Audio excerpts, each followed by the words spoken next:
Bienvenido, hermano Alfredo. Muchas gracias, hermano. Se le echaba de menos.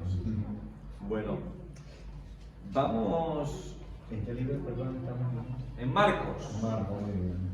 Sí, Marco. vamos a tener un pequeño resumen. Nada. Corto para que usted le coja el hilo. Listo, muy bien, hermano. Pero hoy quiero que nos centremos en 8 versículos, si el tiempo así nos lo permite. Marcos capítulo 1, versículos del 21 al 28. Marcos capítulo 1, versículos del 21 al 28.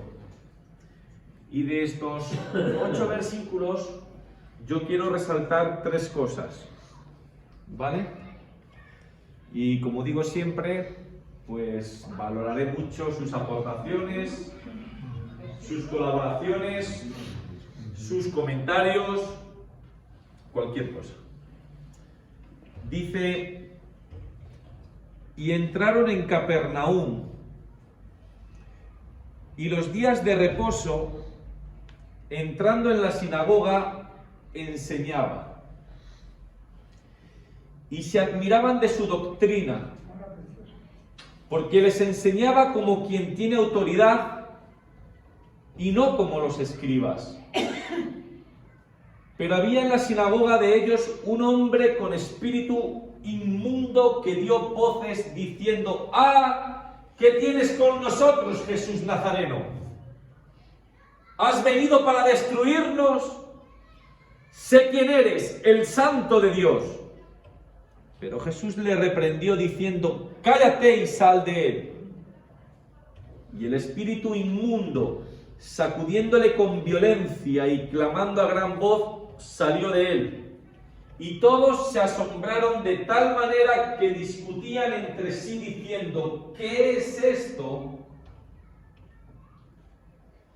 ¿Qué nueva doctrina es esta que con autoridad manda aún a los espíritus inmundos y le obedecen?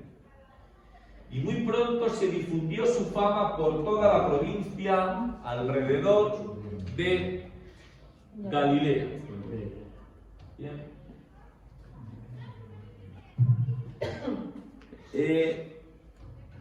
Sobre todo para usted, Alfredo, Sí. que se engancha al libro de Marcos. Estamos yendo despacito. Y los pasos que ha mostrado Marcos son muy lógicos hasta el momento.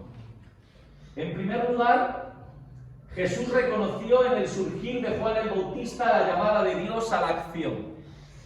Sabemos que alrededor de 30, no sabemos si alguno menos, no sabemos si alguno más, en torno a 30 años, Jesús se dedicó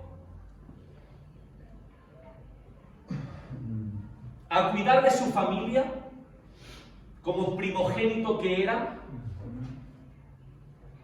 como hombre de la casa que se supone que era, porque entendemos que José ya había muerto.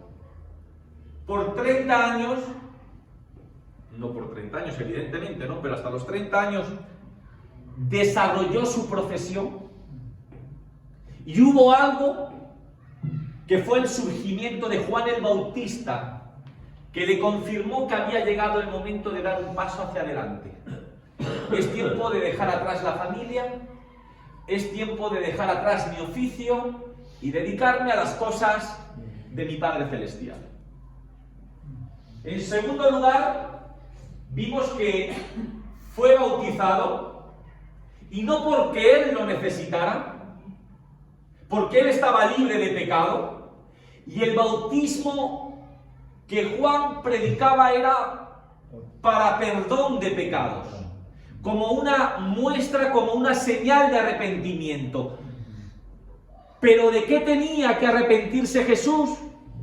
De nada.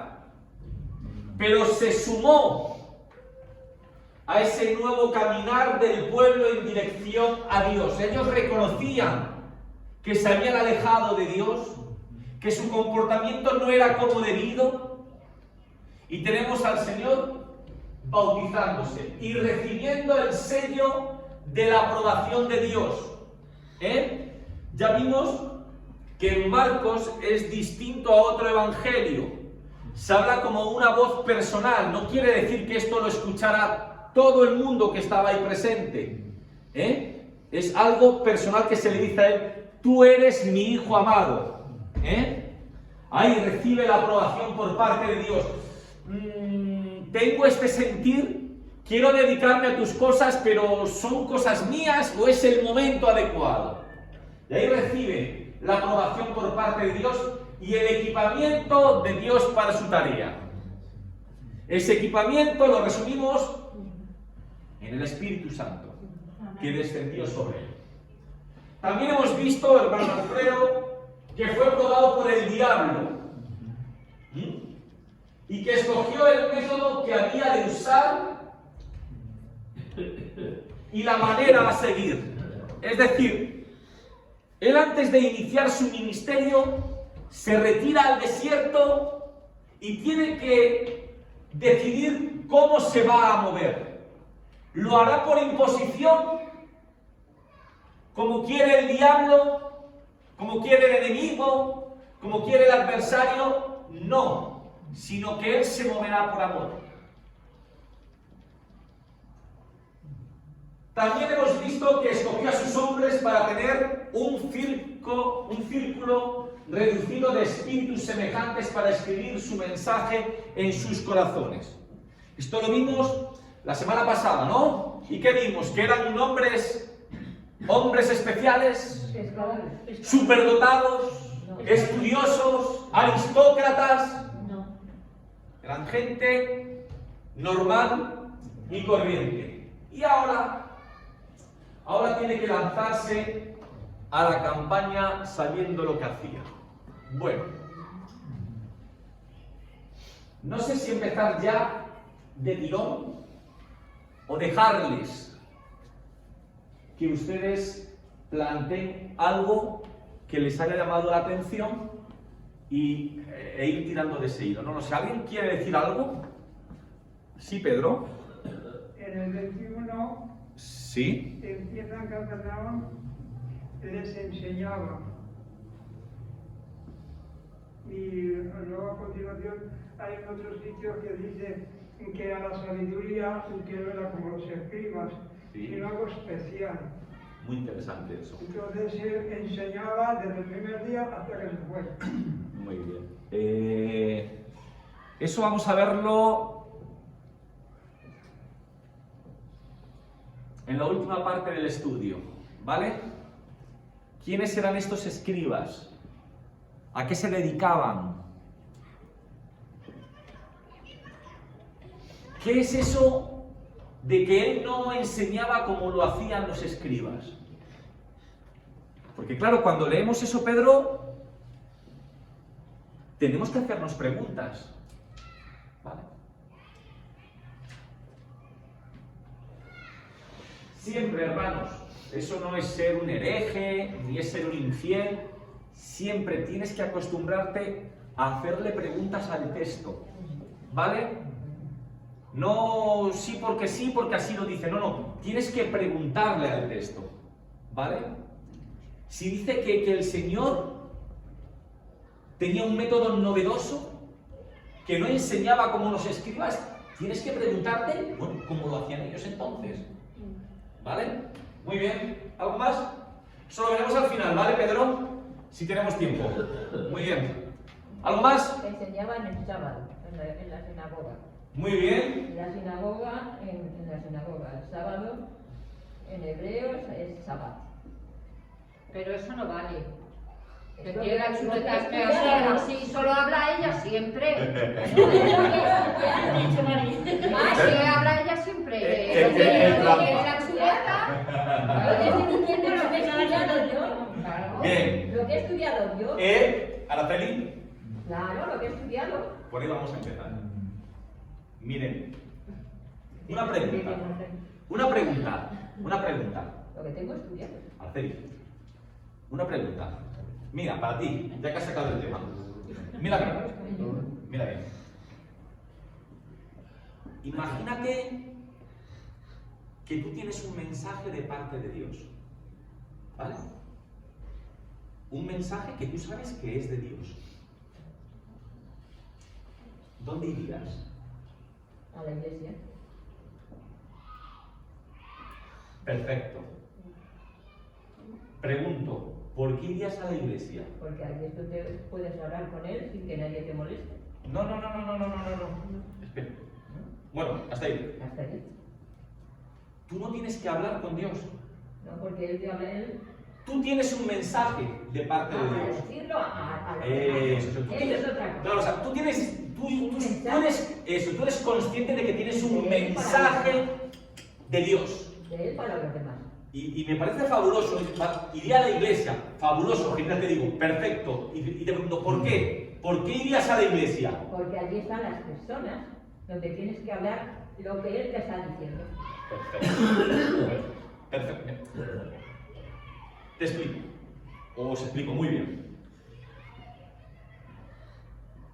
Si alguien cree tener un mensaje de parte de Dios, lo suyo es que empiece por donde la gente, el pueblo de Dios, se reúna, se congregue. En aquel tiempo no había iglesia. La gente de Dios, ¿dónde se reunía? La sinagoga. En las sinagogas. Muy bien. Perfecto, Araceli. Hay algo que tenemos que entender, y es que hay diferencias entre la sinagoga de aquel tiempo y nuestras iglesias actuales. ¿Vale? No funcionaban igual. Y tampoco hacían las mismas cosas. ¿Vale?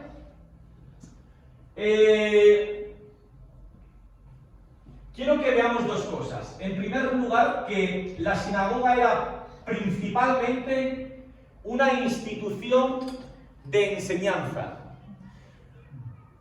¿Alguien sabe qué es lo que se hacía en una sinagoga normalmente? Por ejemplo, para que nos sea más fácil, Javes, ¿qué hacemos los domingos en la iglesia? ¿Qué hacemos un domingo en el culto?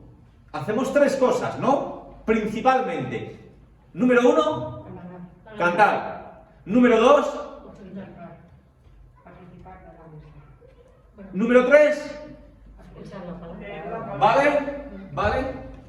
En la sinagoga también se hacían tres cosas. ¿Alguien sabe cuáles? Una era abrir el rollo de la palabra de Dios. Leer las escrituras. Sí. Sí, está bien dicho, o sea, el rollo, casi, en aquel tiempo es que había rollos, no había libros tal cual. Pero muy bien. Una de las tres cosas, Pedro, leer las escrituras. Leer la palabra de Dios. Perfecto. Nos quedan dos.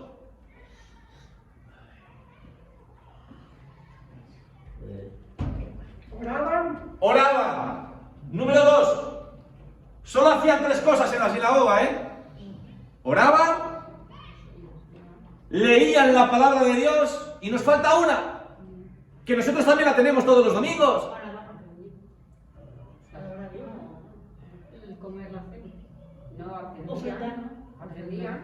Se hablaba de la palabra de Dios, ¿vale? En la sinagoga solamente se hacían esas tres cosas. Se oraba, se leía la palabra de Dios y se compartía acerca de la palabra de Dios.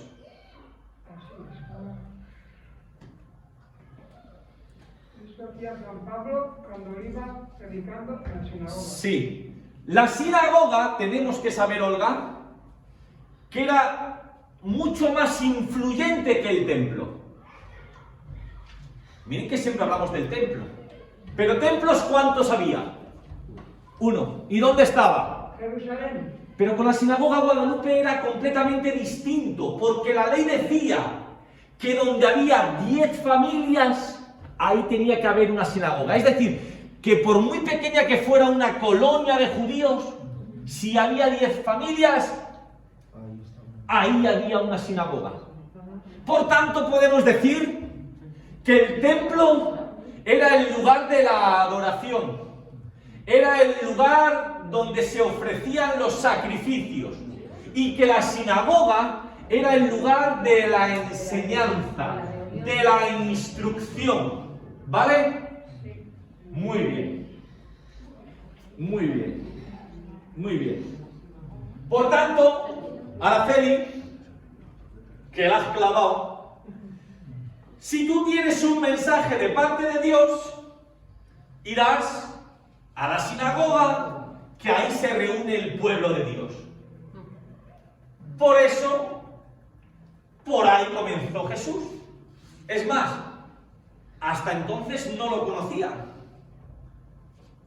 De momento Guadalupe no había nadie enfadado con él. Así que le dejaban hablar, le dejaban enseñar. Y número 2, la sinagoga ofrecía la oportunidad para comunicar tal mensaje. La sinagoga no funcionaba como funcionamos nosotros hoy en día. Y quiero que sepan esto. Y es que la sinagoga sí tenía ciertas personas responsables, ¿vale? En primer lugar, estaba el príncipe o principal o alto dignatario de la sinagoga. Todo es lo mismo, pero son las distintas palabras que se utilizan para Jairo dependiendo de la versión que leas, ¿vale? Pero ahí está. Yo me quedo con principal, el principal de la sinagoga. Como Jairo. ¿Usted recuerda la historia de Jairo? Una niña con ¿cuánto? 12, 13 años, ¿eh? Perfecto. Jairo era principal de la sinagoga.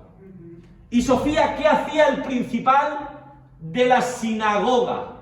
Bueno, pues era el responsable de la administración, el que se encargaba de organizar los servicios. ¿Vale? Número 2. Estaban los encargados de las limosnas. Todos los días se ofrendaba. Y las personas que podían, lo hacían de dos formas. En dinero o en especies. ¿Entendemos eso? El término en especies. Es decir, hay gente que ofrendaba dinero, pero había otra gente que venía con su kilo de langostinos. ¿Vale, Pedro José? Yo tengo 1 kilo de langostinos que los ofrezco. ¿Por qué? ¿Por qué? Podríamos hacer lo mismo ahora, Bueno, no me... ¿Por qué? Hermanos, ¿por qué? Porque a los que eran muy pobres se les repartía 14 comidas para la semana, para que tuvieran 2 por día, ¿vale? Entonces había personas, Javes, que se ocupaban única y exclusivamente de las limosnas. Y número 3, estaba el jazán, que si usted lee Reina Valera, no sale la palabra jazán, sino que sale la palabra ministro. Y nosotros lo llamaríamos de otra manera. Al jazán, al ministro, nosotros le llamamos Pedro José. Se encargaba de la limpieza de la sinagoga. Se encargaba de sacar los rollos de la escritura para que fueran leídos y posteriormente recogerlos. Tocaba la trompeta de plata que anunciaba la llegada del sábado y también de la educación elemental de los chicos de la sinagoga. tenemos al principal,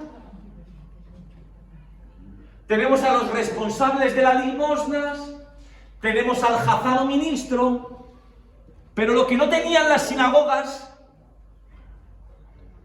era un predicador oficial o un pastor oficial. Por tanto, si el príncipe o principal entendía que alguien estaba capacitado para compartir, le daba la oportunidad. Por eso Jesús libremente pudo enseñar en la sinagoga. ¿Bien?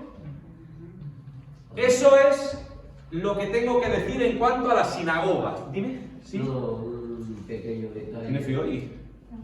¿Está malito hoy? Un pequeño detalle ¿Sí? de que es bueno para nosotros. Sí. Porque el mismo Señor en otros sitios, pues él mismo dice, yo no he venido, digamos, para agradarse a sí mismo, sino para glorificar al Padre. Ellos llegan a Capernaum, dice el texto que el día de reposo, él va, ¿verdad?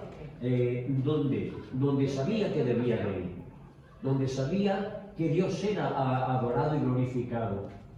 Y la pregunta mía es, ¿por qué si Jesús, como tú has dicho en esta tarde, y se bautizó y no porque tuviera pecado, sino por glorificar al Padre, por obedecer, ¿verdad? Porque Él, y ser un ejemplo para nosotros, ahí nos damos cuenta también cómo las cosas de Dios, Él las ponía en primer lugar.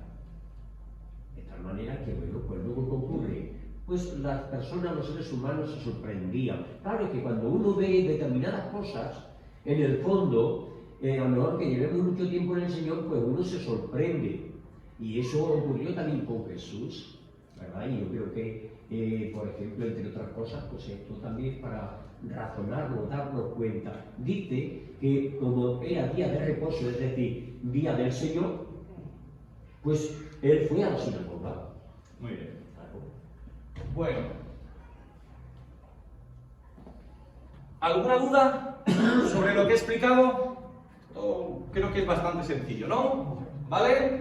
Ahí, como ha dicho el pastor, ahí se acercaba los sábados a la sinagoga. Allí fue donde empezó a hablar.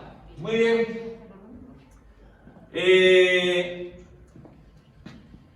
De lo segundo que quiero hablar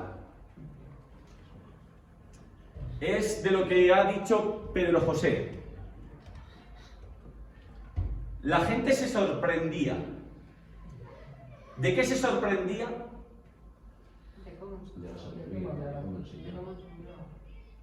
De cómo enseñaba.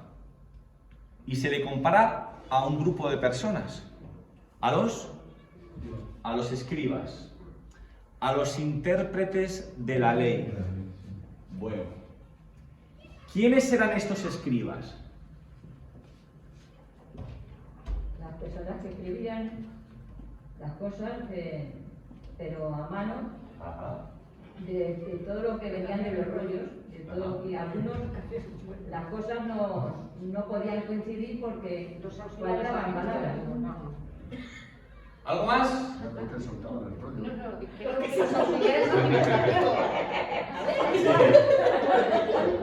¿Algo más? Miren, Eran miren, especialistas. miren, les explico.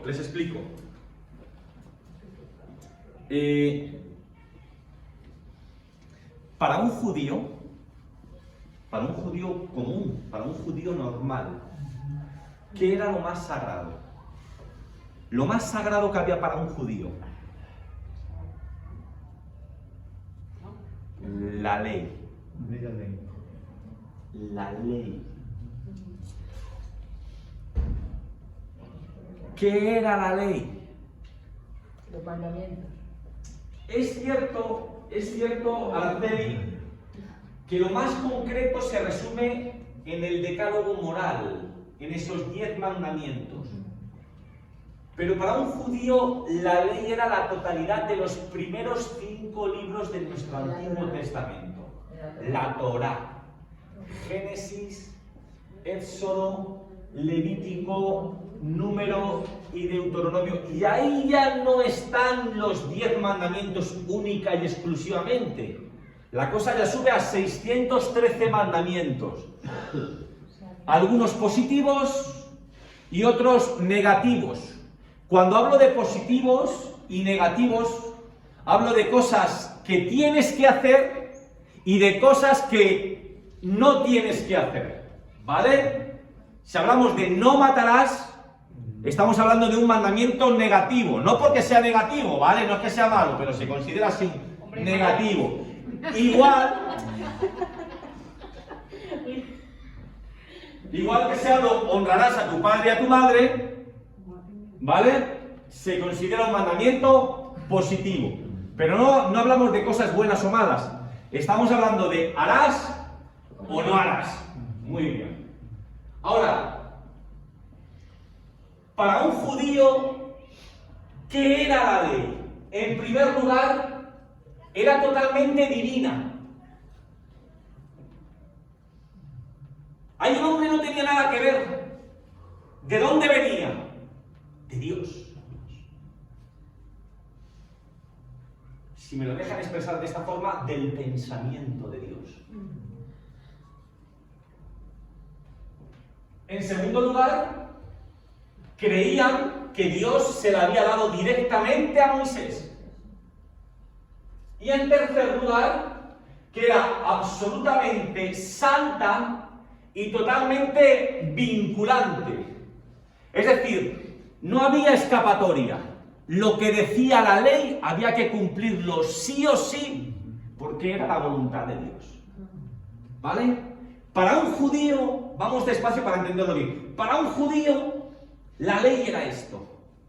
Es más, tenían frases como estas: el que diga que la Torá no es de Dios, no tiene parte en el mundo futuro. O el que diga que Moisés escribió un solo versículo por sí mismo, niega y desprecia la palabra de Dios. Me quedo con lo primero que les he explicado, para llegar, para que lo vayamos entendiendo. Si la Torá era tan divina, que el hombre nada tenía que ver en eso, que eso era cosa de Dios, pues eso tenía dos consecuencias para un judío. Número uno, Guadalupe. Pues que tenía que ser la regla suprema de fe y de conducta. ¿En qué tenías que creer? La ley te lo decía. ¿Cómo tienes que comportarse? La ley te lo dice. No tienes que comprarte libros de autoayuda. No tienes que escuchar a cualquier chamán.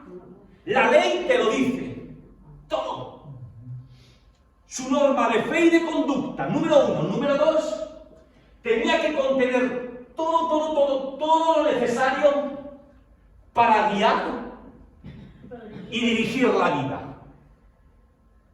Es decir, la ley era como el GPS para el judío.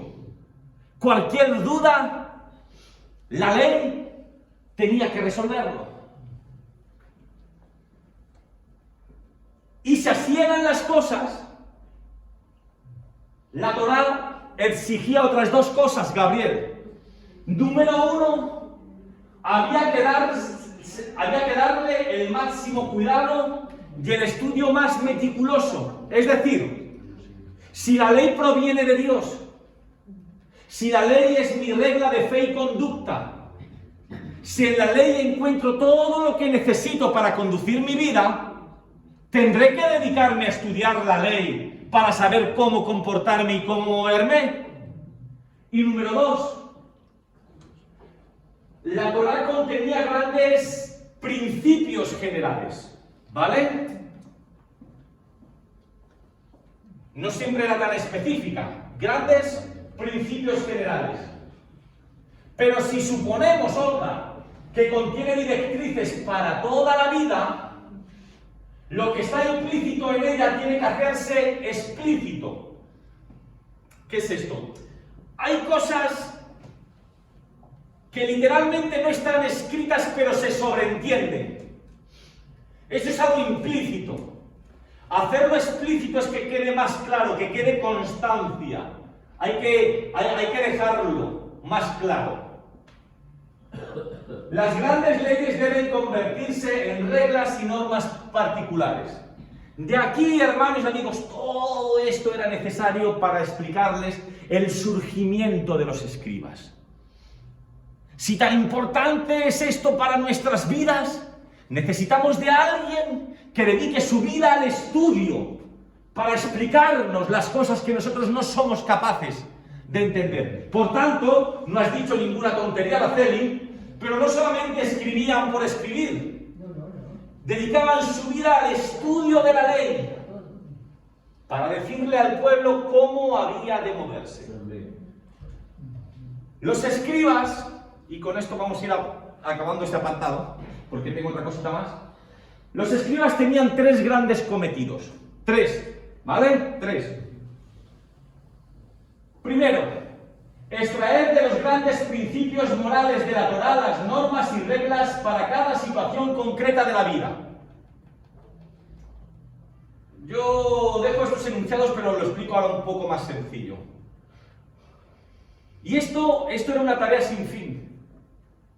Porque lo que comenzó siendo una religión, Adrián, terminó convirtiéndose en un legalismo.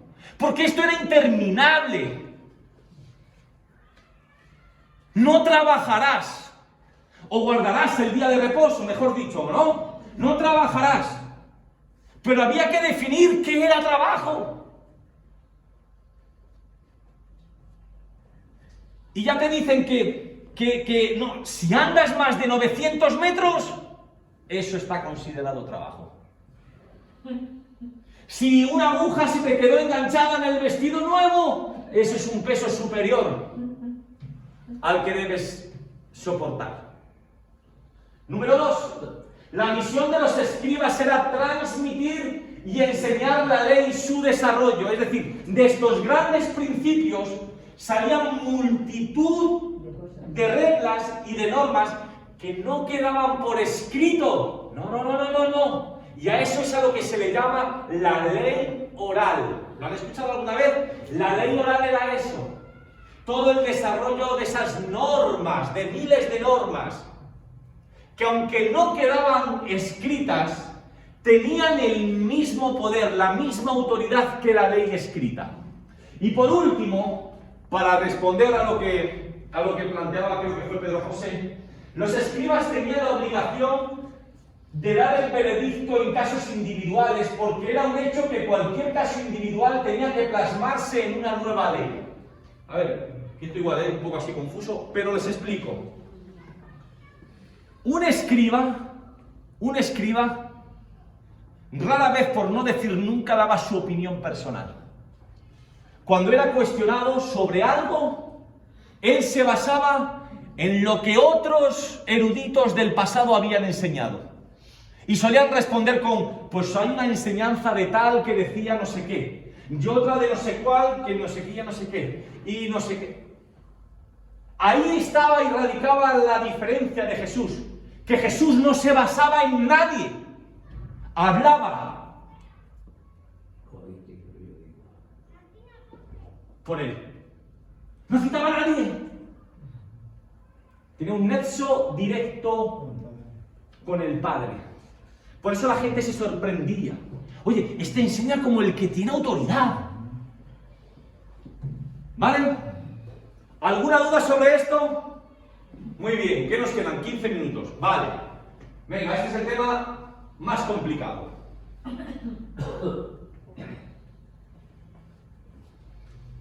Y aquí es donde tenemos que ser respetuosos, porque estoy convencido de que no todo el mundo piensa igual. Por tanto, unos tendrán que tolerar a otros y los otros tendrán que tolerar a los unos. Pero vamos a enseñar el pensamiento que había en aquel tiempo, que es lo que nos interesa. Y con esto vamos a terminar el estudio de hoy. Imagínense ustedes si la gente se sorprendía cuando Jesús enseñaba lo que ocurría cuando Él sanaba. ¿Con qué se encuentra aquí Jesús? Con un hombre poseído. ¿Con un? Con un hombre poseído. con un hombre poseído, con un hombre con un espíritu maligno. Dependiendo de la versión que leas, tal vez ponga con un endemoniado. ¿Nunca les ha llamado la atención la cantidad de endemoniados que salen en el Nuevo Testamento?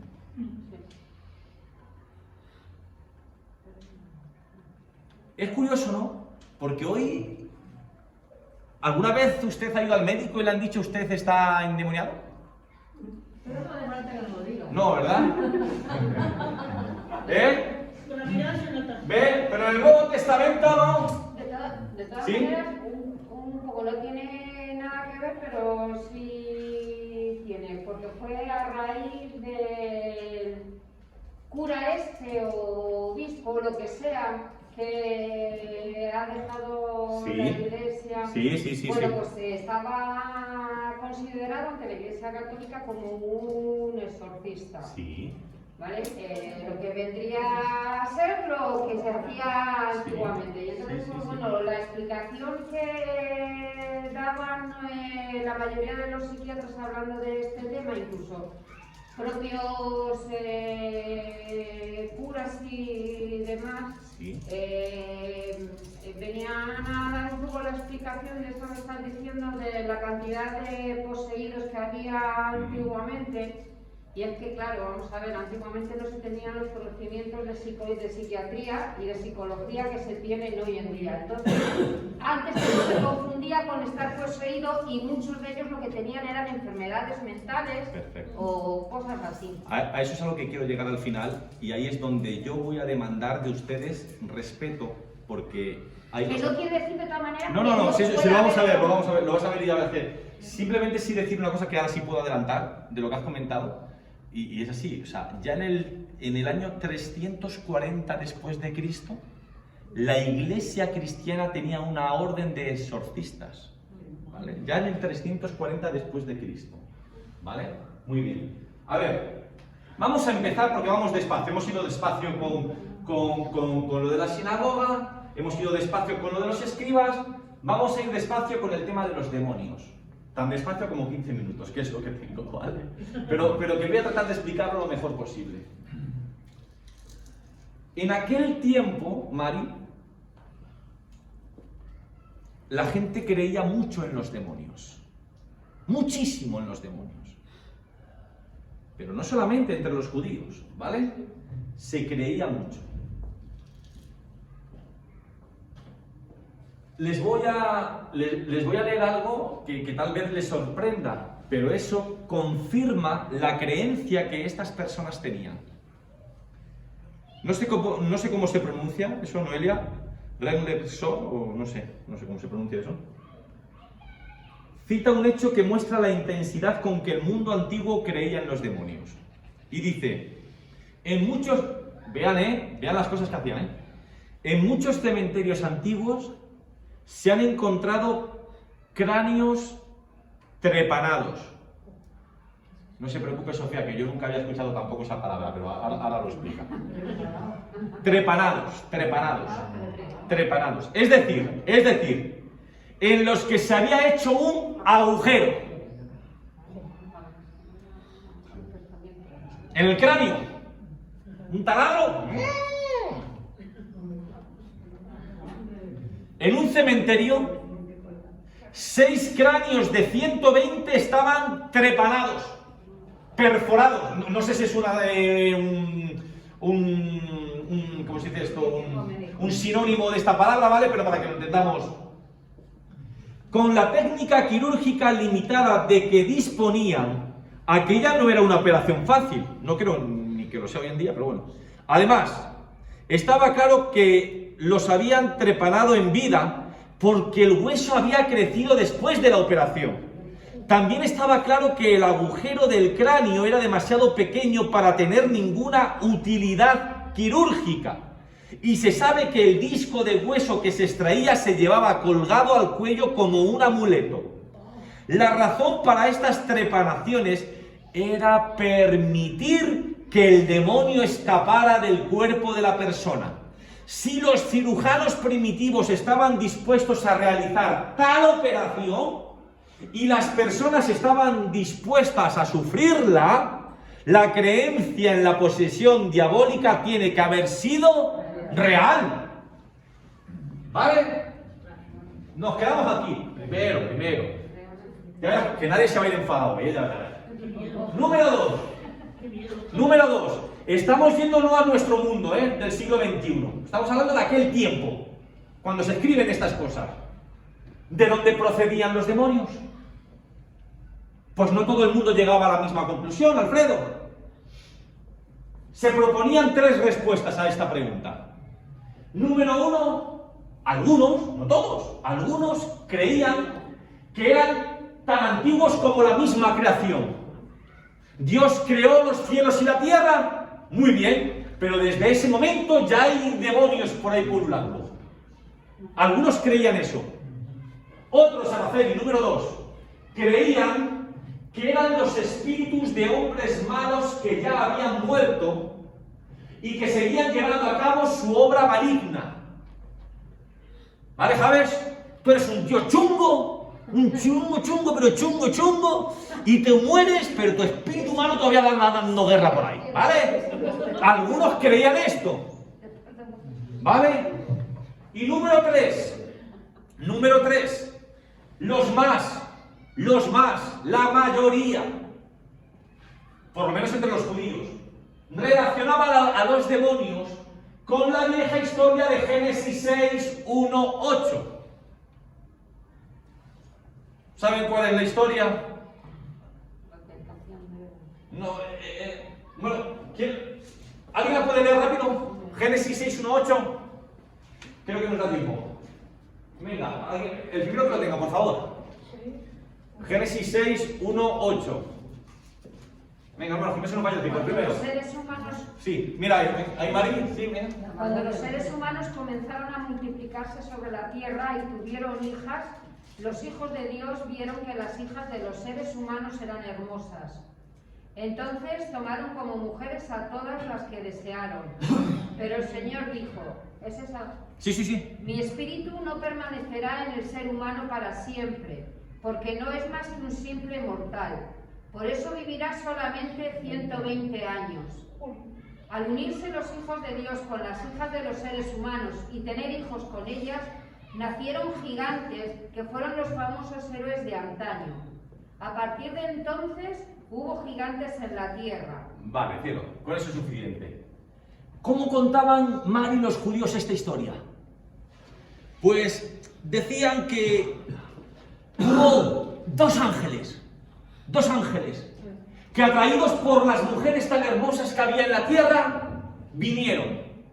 Gaby, uno de estos ángeles parece que les gustó, o sea, le gustó lo que veía, ¿vale? Lo que veía le gustaba, pero se lo pensó mejor y volvió con Dios. Pero hubo otro ángel, así contaban los judíos la historia, pero hubo otro ángel que lo que vio gustó y dijo, de aquí no me muevo.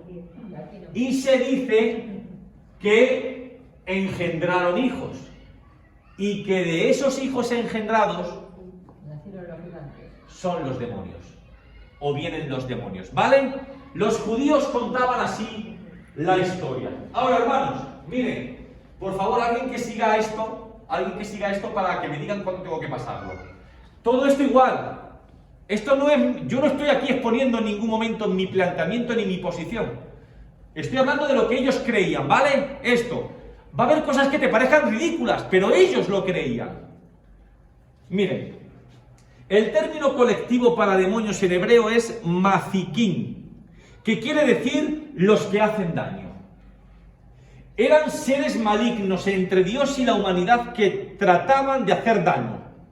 Los demonios, según la creencia judía, insisto, podían comer y beber y engendrar hijos. Eran aterradoramente numerosos. Según algunos, había 7,5 millones de ellos. Todas las personas tenían 10.000 a su mano derecha y otros 10.000 a su izquierda. Vivían en lugares inmundos tales como tumbas y sitios en los que no había agua para limpiarlos.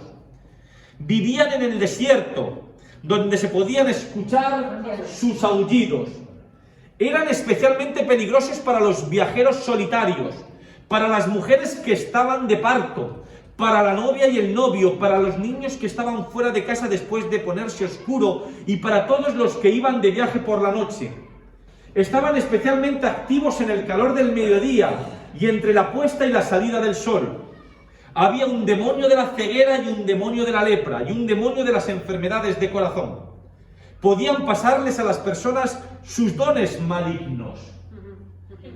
Por ejemplo, el mal de ojo que podía dar mala suerte y en el que todos creían, se lo transmitían los demonios a ciertas personas.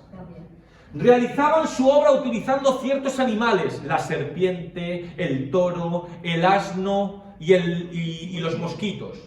Los demonios machos se llamaban Sedín y las hembras Lilín, de Lilith. Las hembras tenían el pelo largo y eran las enemigas de los niños. Por eso los niños necesitaban a sus ángeles de la guarda. Cuando lean ese texto de Mateo, verá que ahí se menciona. Entonces, lo que quiero decir, con todo lo que les he dicho, no importa si usted lo cree o no. Ellos sí lo creían. Habrá cosas que te habrán parecido de risa, pero ellos no, hasta el punto de que estaban dispuestos a dejarse trepanar, perforar el cráneo, para que ese demonio pudiera salir. Por tanto, y con esto quiero terminar, y aquí es donde hay que ser tolerantes, con respecto a estos demonios, podemos adoptar 3 posiciones diferentes. 3. Bueno, más que 3 son 2. La tercera es una consecuencia de la primera, que tendrás que decidir algo, ¿vale? Pero 3. Si luego quieres decir dónde te posicionas, libremente puedes hacerlo, si no, no hace falta. Pero solo hay 3. Número 1. Mari, podemos relegar todo el asunto de la posesión diabólica a la esfera de la mentalidad primitiva y decir que era la manera de explicar los fenómenos en un tiempo cuando no se sabía gran cosa acerca de los cuerpos y de las mentes. Y en muchos casos esto es así, lo queramos ver o no. Por ejemplo, hay un texto en la Biblia donde se dice que se sanó a un hombre lunático. ¿Usted sabía, Araceli, que usted es una mujer lunática? Porque lo que ahí se llama hombre lunático, ¿saben lo que era? Era una persona con ataques epilépticos. Hoy no le llamamos lunático, le llamamos a un hombre que sufre de ataques de epilepsia. Y no decimos que Araceli esté poseída por el demonio, ¿vale? ¿Vale? Adías, ¿no? Bueno, número 1, ¿vale, Gaby? Hay algunos que podrán decir, estos son cosas de la mentalidad de aquel tiempo. El conocimiento que tenían era reducido y hay que aceptarlo. De la misma forma que en aquel tiempo pensaban que la Tierra era plana, ¿vale? Bueno. Número 2, y habrá otros también, ¿eh? Número 2. Podemos aceptar la posesión diabólica como un hecho de nuestro tiempo, como en los tiempos del Nuevo Testamento. Es decir, oye, como pasaba eso en aquel tiempo, también pasa hoy. ¿Se dan cuenta de lo distinto que es? Pero hay estas 2 posiciones, ¿eh? O era una cosa de aquel tiempo, o es una cosa que también se da hoy, ¿vale? Así es que tú tendrás que decidir si prefieres el punto 1 o prefieres el punto 2. Si prefieres el punto 1, yo te pido que respetes a los que prefieren quedarse con el punto 2. Y si eres de los que piensas como el punto 2, te pido que por favor respetes a los que piensan como el punto 1. Porque en este asunto podemos ser dogmáticos y pensar que las cosas son como yo pienso y que la gente tiene que pensar como yo pienso. Y eso no es así. Así que si le digo, en el amor hay que ser tolerantes. Ahora, número 3, y con esto terminamos. Número 3, ¿vale? Y con esto terminamos.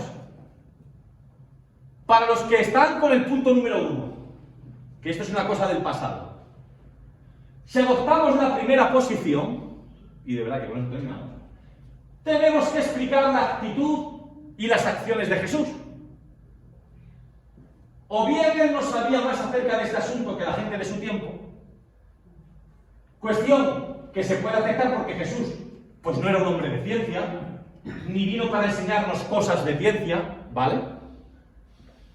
O número 2, si él sabía perfectamente que lo que le pasaba a ciertas personas, no digo a todas, que lo que le pasaba a ciertas personas no era cuestión de demonios,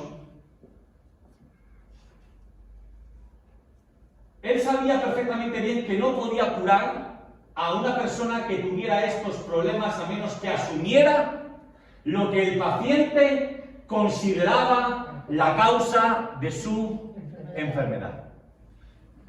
Termino con esto. ¿Qué es lo que quiero decir con esto así tan complicado? Tal vez el Señor era consciente de que en determinados casos no había demonio que valga. Pero no era cuestión de ponerse a discutir. Era cuestión de ayudar. Les explico. ¿Cómo se llama esos tratamientos, esas cosas que te dan, que no son nada? Placebo. Placebo. Placebo. ¿Usted sabe lo que es un placebo? Sí. Una pastilla, ¿no? No, agua. Bueno, hay veces que tú estás mal. Te sientes que estás mal. Y el médico te receta algo y te pones bueno. Es por ti. Y el médico se ríe diciendo, si supiera que no le da nada. Es por ti. Eres tú la ¿Sabe una cosa? ¿Sabe una cosa? Yo una vez tuve problemas importantes de ansiedad. Y yo una vez que Marimar se fue al pueblo. Y escúchame, me puse malo de verdad, ¿eh? Y el lago este, un dolor, no sé qué, y fui al hospital. Me llevaron mis padres, estaban preocupados por mí. Y fui al hospital. Y me inspecciona el médico, y me toca, me golpea con el martillito ese, bueno, el martillito ese, porque y cuando termina me dice, mire, escúchame, le voy a decir una cosa, no quiero que usted yo no digo que no le duela, pero usted está somatizando. Dice, no le pasa nada. ¿Cómo que no? Si a mí, sí, si ya digo yo que le duele, pero no le pasa nada. Entonces, hermanos, en cuanto a los demonios, porque vamos a leer mucho de demonios en los evangelios, puedes tener esas dos posturas. Puedes creer que esto es una cosa de la mentalidad del pasado, o puedes creer que eso sigue vigente hoy. Yo no me mojo, no quiero decir ni una ni otra, quiero decir eso sí, por favor, que sea respetuoso. Que si estás con el punto 1 y tú con el punto 2, no mires con malos ojos a Alfredo, ni que usted mire con malos ojos a la tele. Pero solo hay estas formas de verlo, ¿vale? ¿Alguna duda? Puedes hablar, por favor, gracias. ¿Alguna cosita? ¿Alguna? Sí,